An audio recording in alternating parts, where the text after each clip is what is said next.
৩,০০০ বছর ধরে সাধনা করা একটি রঙিন মাছ এক কসাইয়ের হাতে ধরা পড়ল। কসাই যখন মাছটিকে মারতে উদ্যত, তখন একটি ছেলে এসে তাকে থামান। ছেলেটি মাছটিকে খুব দয়ালু মনে করল এবং তাকে বাঁচাতে চাইল। এই ছেলেটি ছিল গুরুতর অসুস্থ এবং তার বেঁচে থাকার জন্য আর মাত্র ১ বছরের কিছু বেশি সময় ছিল।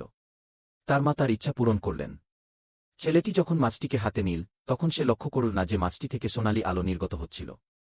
এরপর ছেলেটি মাছটিকে পুকুরে ছেড়ে দিল, কিন্তু মাছটি যেতে অনিচ্ছুক ছিল। এটি ছেলেটির জন্য একটি মাছের আশ রেখে গেল এবং শপথ করল যে সে অবশ্যই ছেলেটির উপকার শোধ করবে। ১ বছর পর রুই মাছটি সফলভাবে তার সাধনা পূর্ণ করল এবং মানুষের রূপে রূপান্তরিত হল। সে দ্রুত সেই বছরের উপকারীকে খুঁজতে গেল, কিন্তু ছেলেটি ছিল মৃত্যু পথযাত্রী এবং যে কোনো মুহূর্তে মারা যেতে পারত। হঠাৎ ছেলেটির গলায় থাকা মাছের আশটি আলোকিত হল।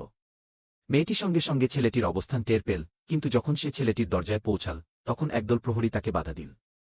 মাছের আশটি এবং মেয়েটির হাত ক্রমাগত ঝলকাতে লাগল, যার অর্থ ছেলেটির বিপদ বাড়ছিল। মেয়েটি দ্রুত তার জাদু সক্রিয় করল এবং প্রবেশপথ থেকে অদৃশ্য হয়ে গেল। সব প্রহরী হতবাক হয়ে গেল। এরপর মেয়েটি ছেলেটির পাশে আবির্ভূত হল এবং আয়ার স্যুপের বাটি উল্টে দিল। মেয়েটি বলল যে এই স্যুপ ছেলেটির অবস্থা আরও খারাপ করে দেবে। এতে আয়া খুব অখুশি হল।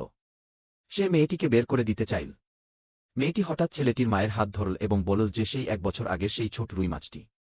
শুধু তাই নয়, সে ছেলেটিকে সুস্থ করে তুলতে পারে। এই কথা শুনে মহিলাটি অত্যন্ত অবাক হলেন, কিন্তু আয়া মেয়েটিকে একজন প্রতারক ভাবল। এই সময় মেয়েটি হঠাৎ একটি সাতরঙের পদ্মফুল বের করল।